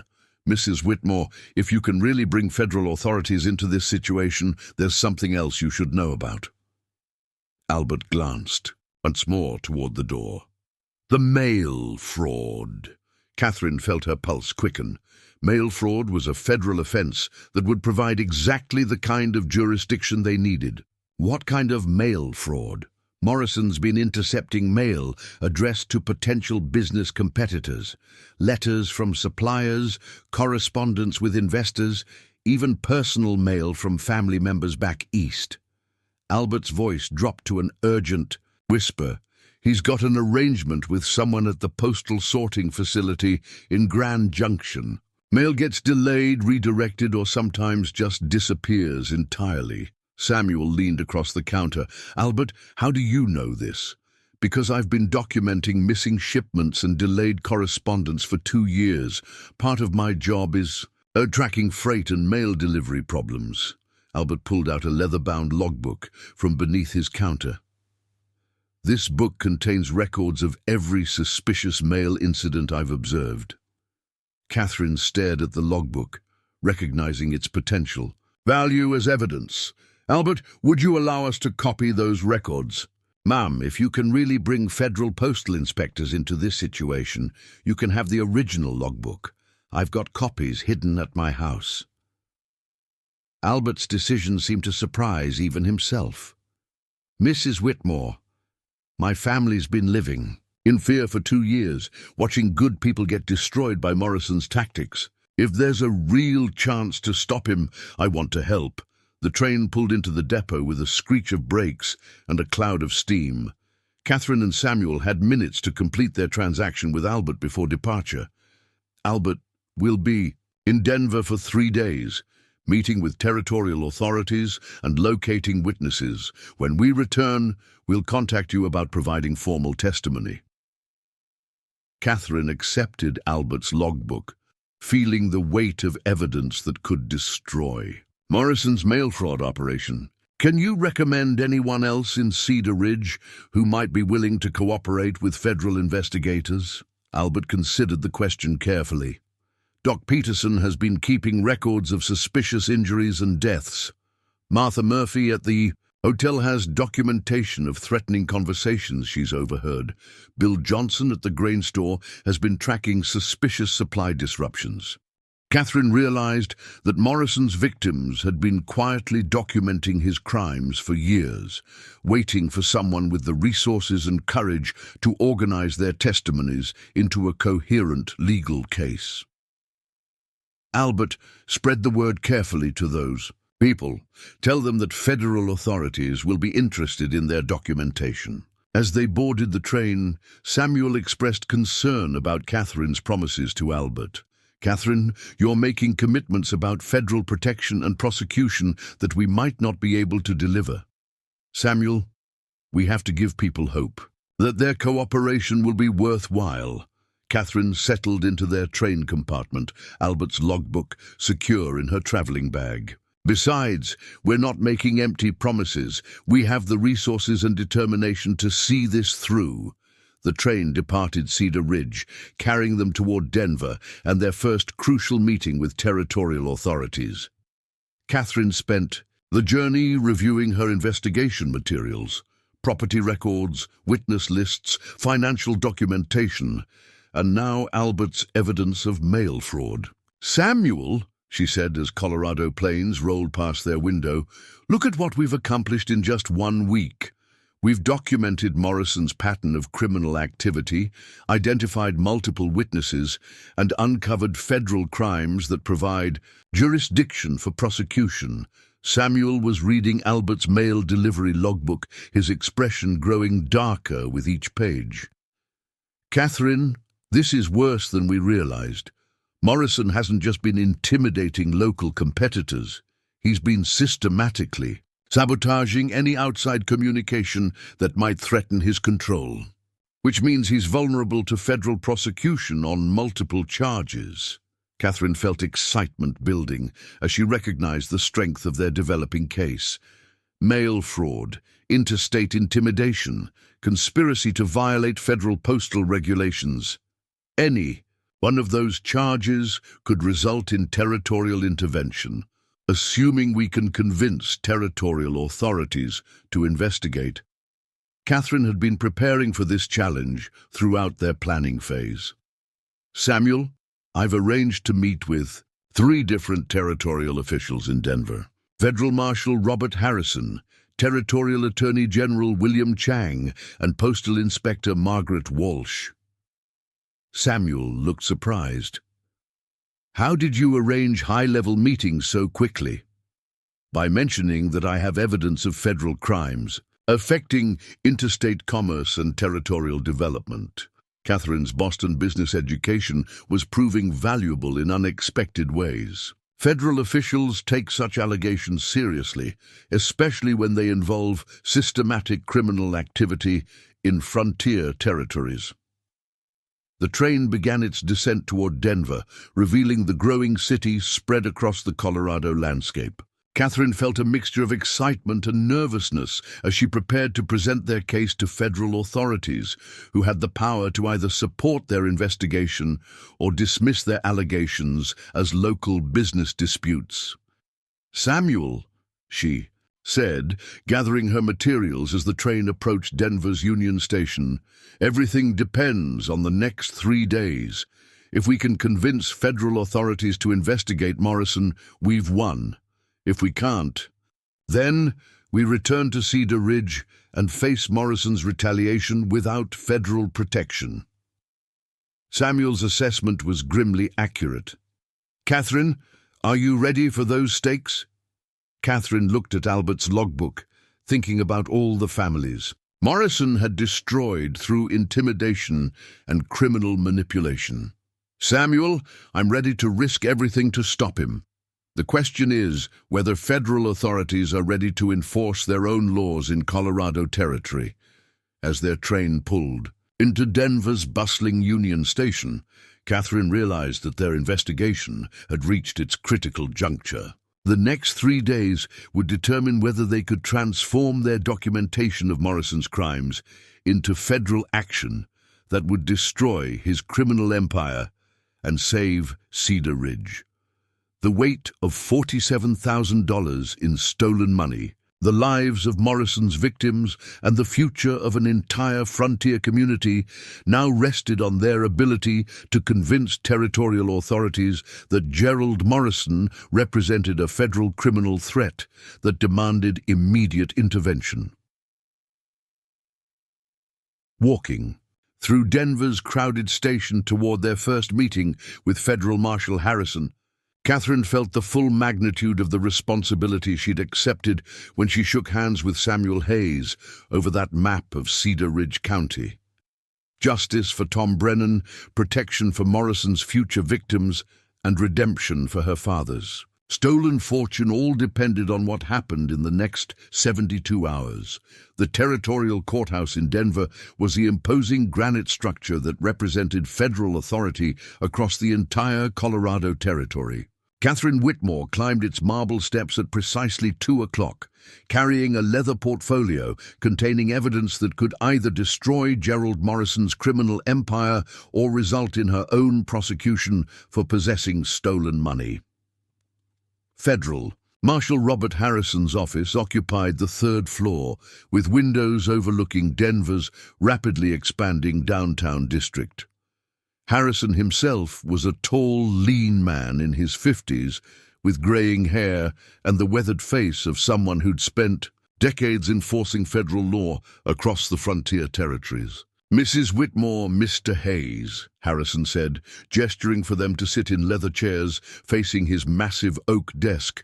"Your telegram mentioned evidence of federal crimes affecting interstate commerce in Cedar Ridge County. That's a serious allegation." Catherine opened her portfolio, revealing Albert Morrison's mail delivery logbook, property transaction records, and witness statements she'd compiled over the past week. "Marshal Harrison, we have documented evidence of systematic mail fraud, interstate intimidation, and conspiracy to violate federal postal regulations." Harrison accepted Albert's logbook, scanning its contents with the practiced eye of someone accustomed to evaluating criminal evidence. "And this appears to document irregular mail delivery patterns over a 2-year period. What makes you believe these irregularities constitute federal crimes?" Samuel leaned forward in his chair. "Marshal, the irregularities follow a clear pattern. Mail addressed to potential business competitors of Gerald Morrison is systematically delayed, redirected, or disappears entirely. The timing corresponds exactly with Morrison's acquisition of properties belonging to those same competitors." "That's a serious accusation, Mr. Hayes. What evidence supports the claim of intentional mail interference?" Catherine had prepared for this question, knowing that federal authorities would require concrete proof rather than circumstantial evidence. "Marshal Harrison, we have testimony from Depot Agent Albert Morrison documenting specific instances of mail tampering. We also have financial records showing that businesses experiencing mail problems invariably failed within months, with their properties subsequently acquired by Gerald Morrison at below-market prices." Harrison studied Catherine's documentation for several minutes, clearly evaluating both the evidence and the credibility of the people presenting it. "Mrs. Whitmore, this investigation would require significant federal resources. What's your personal interest in pursuing these allegations?" Catherine had anticipated this question, but still felt nervous about revealing her connection to Cedar Ridge. "Marshal, I was engaged to marry Thomas Brennan, who died in a suspicious fire after experiencing business difficulties that follow the same pattern documented for other Morrison victims." "You believe Morrison was responsible for Brennan's death?"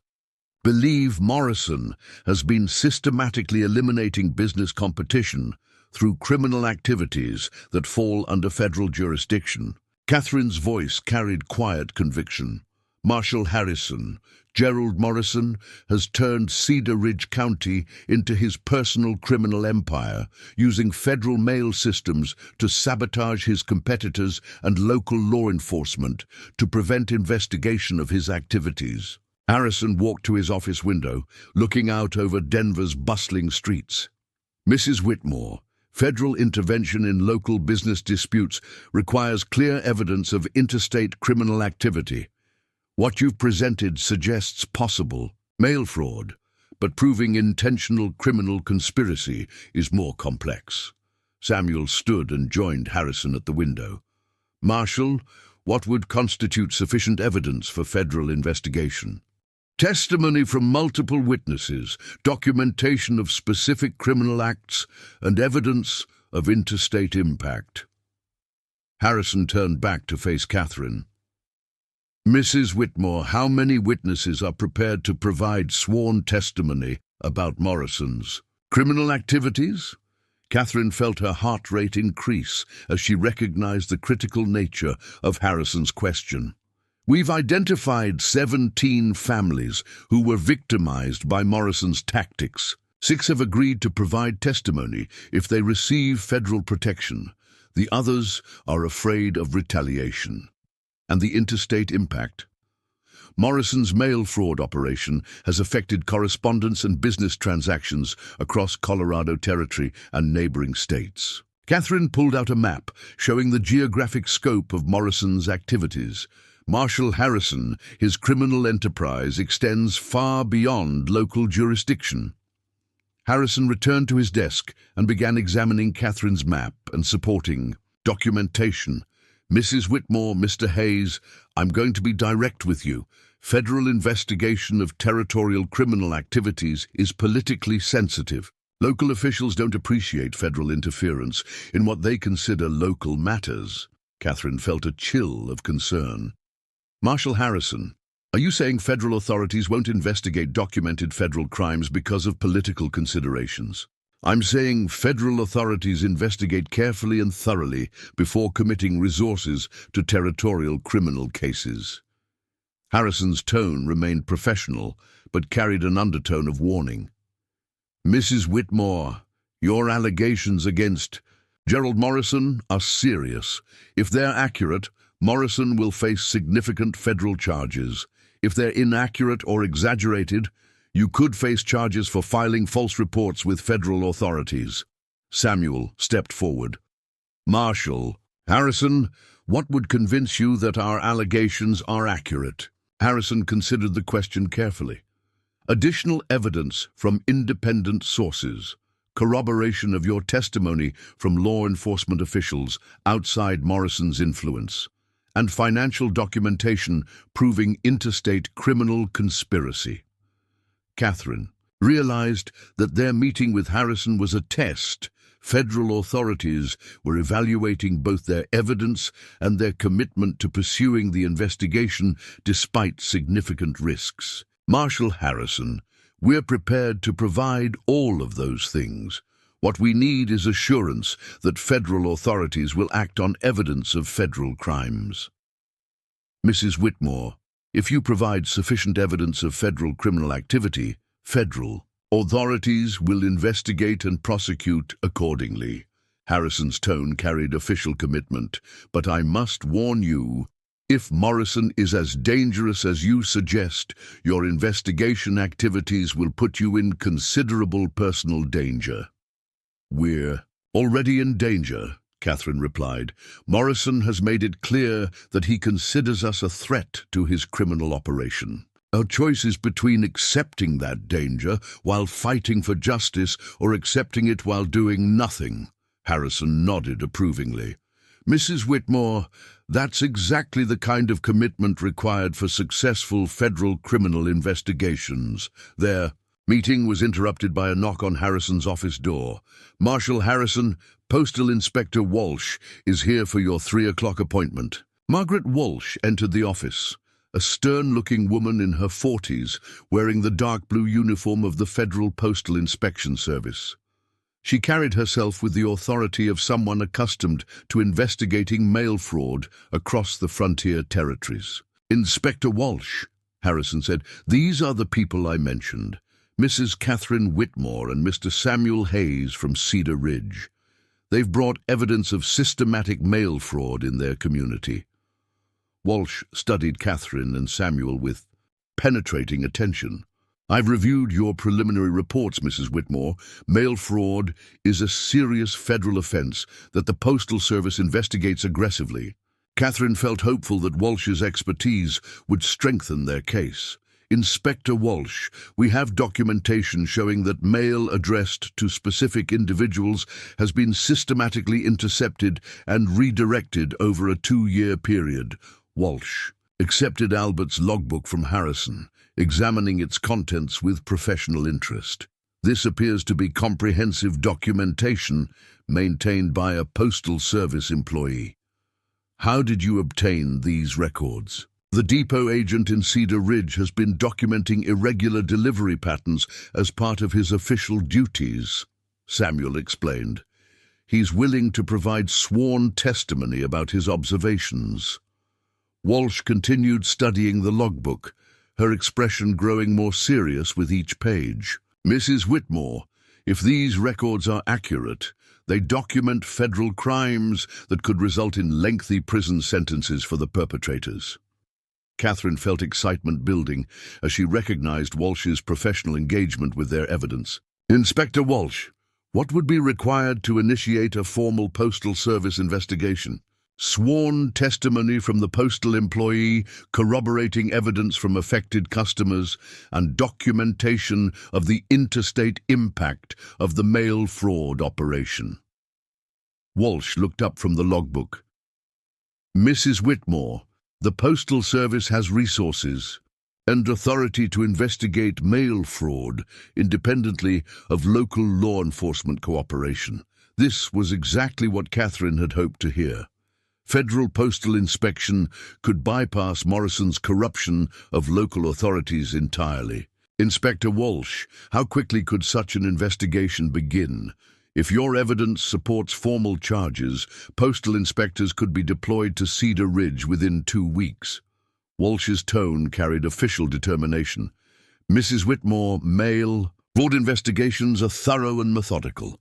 We would document every aspect of the criminal operation and build cases that result in federal prosecution. Marshal Harrison had been listening to their exchange with growing interest. Inspector Walsh, if Postal Service investigation confirms systematic mail fraud, that would provide the federal jurisdiction needed for comprehensive criminal investigation of Morrison's entire operation. Catherine realized that their federal meetings were producing exactly the outcome they'd hoped for. Multiple federal agencies recognizing jurisdiction over Morrison's criminal activities and committing resources to investigation and prosecution. Marshal Harrison, Inspector Walsh, Catherine said, what do we need to do to initiate formal federal investigation?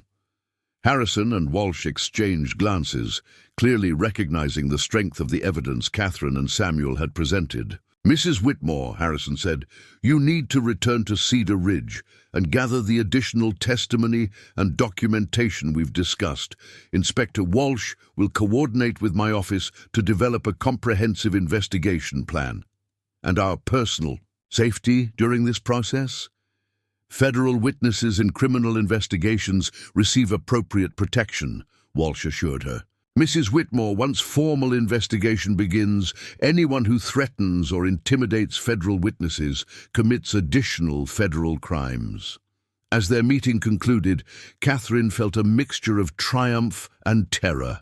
They had successfully convinced federal authorities to investigate Morrison's criminal empire, but they now faced the dangerous task of gathering additional evidence while Morrison remained free to retaliate against them. Samuel, Catherine said as they left the territorial courthouse, we've won the first battle.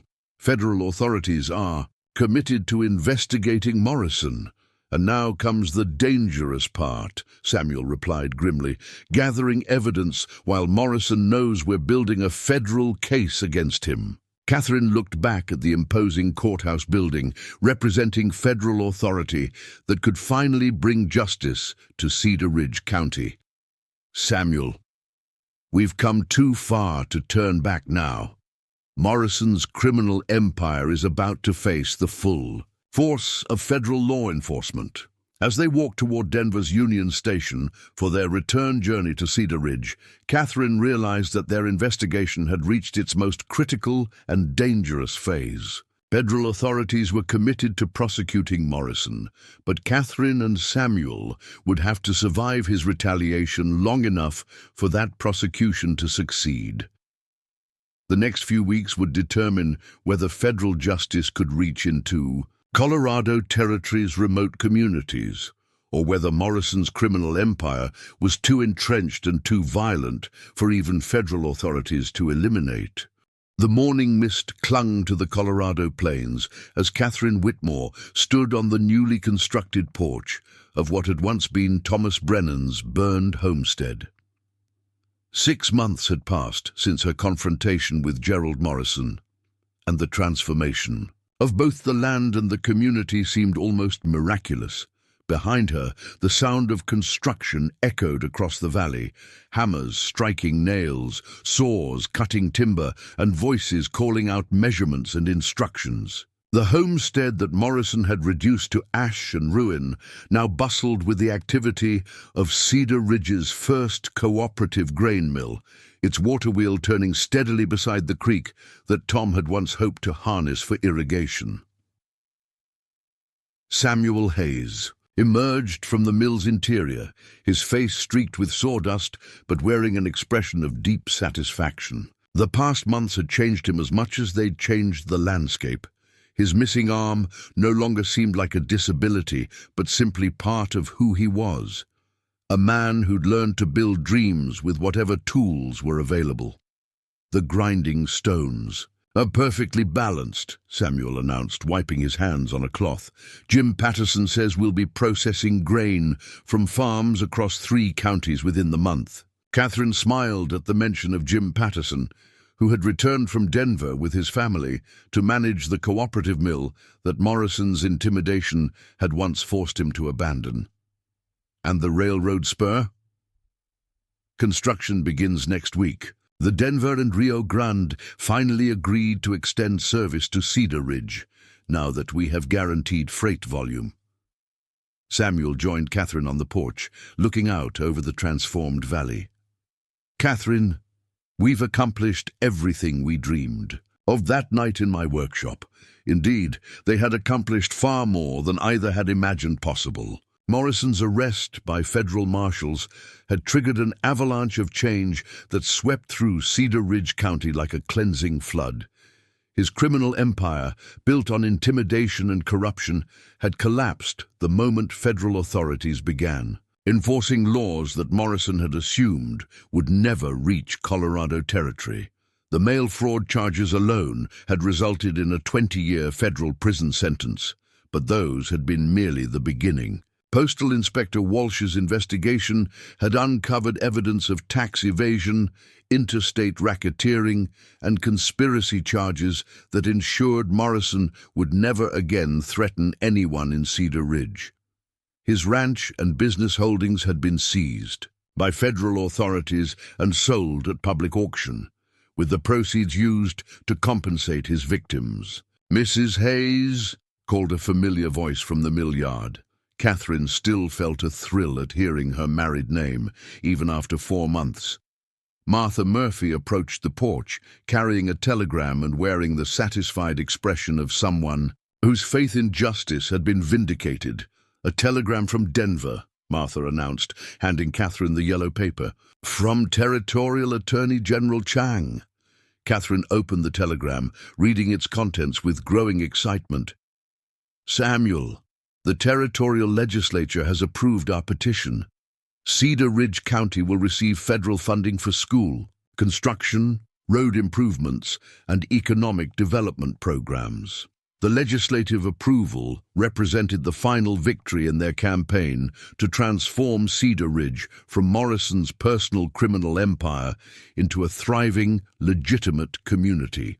Catherine's careful documentation of Morrison's victims had provided the territorial government with a comprehensive case study in frontier corruption, leading to policy reforms that would protect other remote communities from similar criminal exploitation. Samuel studied the telegram over Catherine's shoulder.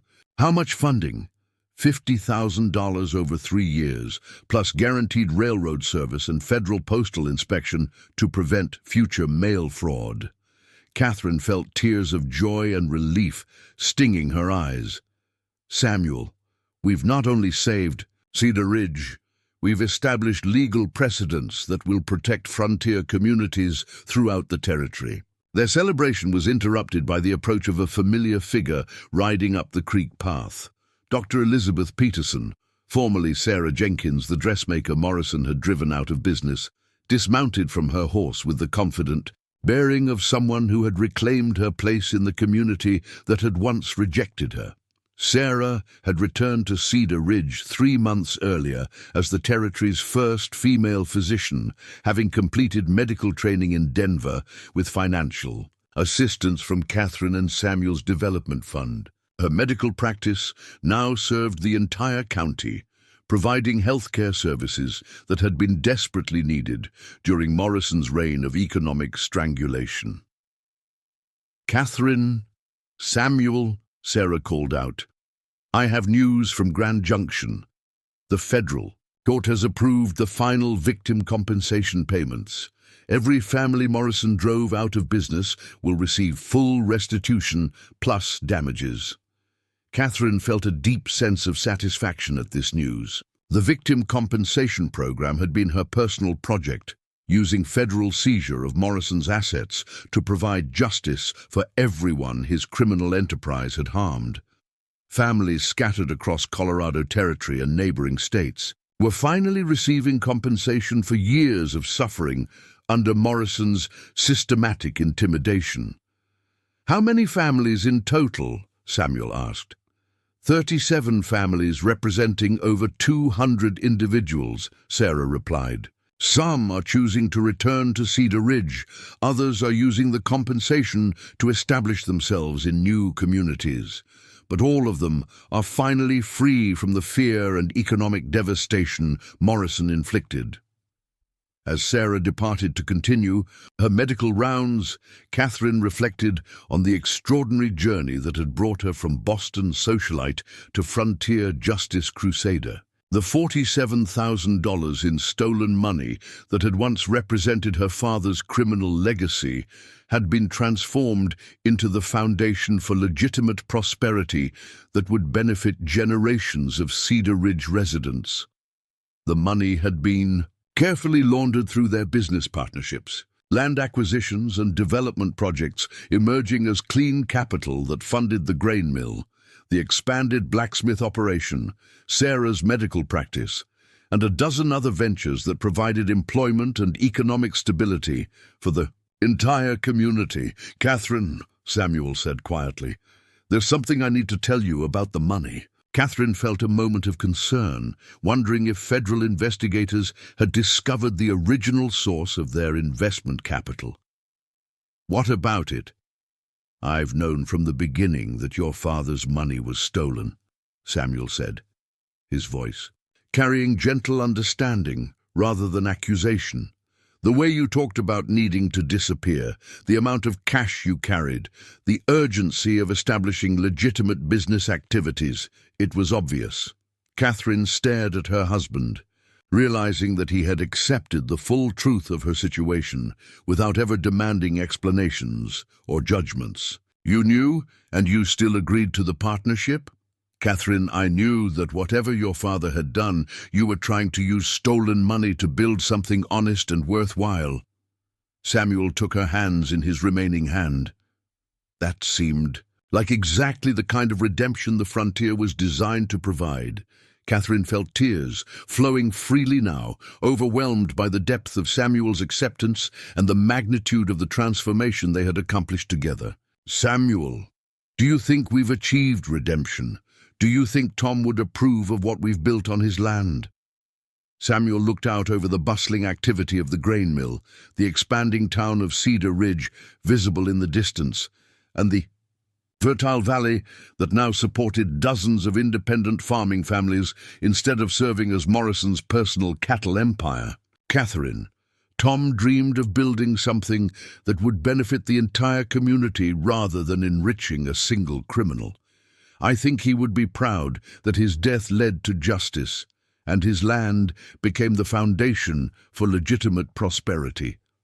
As afternoon sun slanted across the Colorado plains, Catherine realized that her journey from Boston to Cedar Ridge had accomplished everything she had hoped for, and more. The stolen money had been transformed into honest wealth. The dying frontier town had become a thriving community. The criminal who had terrorized innocent families was serving a federal prison sentence that would last the rest of his life. Most importantly, Catherine had discovered that redemption was possible, that criminal legacies could be transformed into foundations for justice, that individual courage could challenge systematic oppression, and that partnerships built on trust and shared purpose could overcome seemingly impossible obstacles. "Samuel," she said, "what do we do now? We've accomplished everything we set out to achieve." Samuel smiled, the expression transforming his weathered face and reminding Catherine of the determined blacksmith who had agreed to risk everything for a stranger's desperate plan. "Now we live the life we've built together. We raise our children in a community where justice matters more than power, where cooperation matters more than competition, and where people are judged by their character rather than their connections." Catherine placed her hand on her still, flat belly, thinking about the child she and Samuel would welcome in the spring. A child who would grow up in the cedar ridge they had fought to create, rather than the cedar ridge that Morrison had terrorized. And if other communities face the same kinds of criminal oppression that threatened Cedar Ridge, then we help them the same way federal authorities helped us, Samuel replied. "Catherine, we've proven that frontier justice is possible when good people are willing to fight for it. That's a responsibility as much as an achievement." As evening approached and the construction crews began securing their tools for the night, Catherine and Samuel walked through the completed sections of their grain mill. The machinery that would process crops from independent farms throughout the valley represented everything they had dreamed of. Legitimate prosperity built on cooperation rather than exploitation, economic development that benefited entire communities. Rather than enriching criminal enterprises, standing in the mill's main processing room, surrounded by the tools and equipment that would provide honest work for dozens of families, Catherine reflected on the extraordinary transformation that had begun with a simple decision to trust a one-armed blacksmith with her desperate plan for redemption. "Samuel," she said, "thank you for believing in me when I couldn't believe in myself." "Catherine," Samuel replied, "thank you for proving that stolen money could build honest dreams, that Eastern education could serve frontier justice, and that a Boston socialite could become the finest partner a Colorado blacksmith could ever hope for." As they walked hand in hand toward their rebuilt homestead, where lamplight glowed warmly in windows that looked out over a valley finally free from criminal oppression, Catherine knew that she had found something more valuable than any amount of stolen money, a purpose worth fighting for, a community worth protecting, and a love built on shared commitment to justice and redemption. The mail-order bride, who had arrived in Cedar Ridge carrying desperate secrets, had become Catherine Hayes, frontier businesswoman, community leader, and partner in one of the most successful criminal justice campaigns in Colorado Territory history. And in the growing darkness of the Colorado evening, with stars beginning to appear over the plains that stretched endlessly toward distant horizons, Catherine realized that some journeys toward redemption lead exactly where they're supposed to, home. Up next, you've got two more standout stories right on your screen. If this one hit the mark, you won't want to pass these up. Just click and check them out. And don't forget to like, subscribe, and turn on the notification bell so you don't miss any upload from us.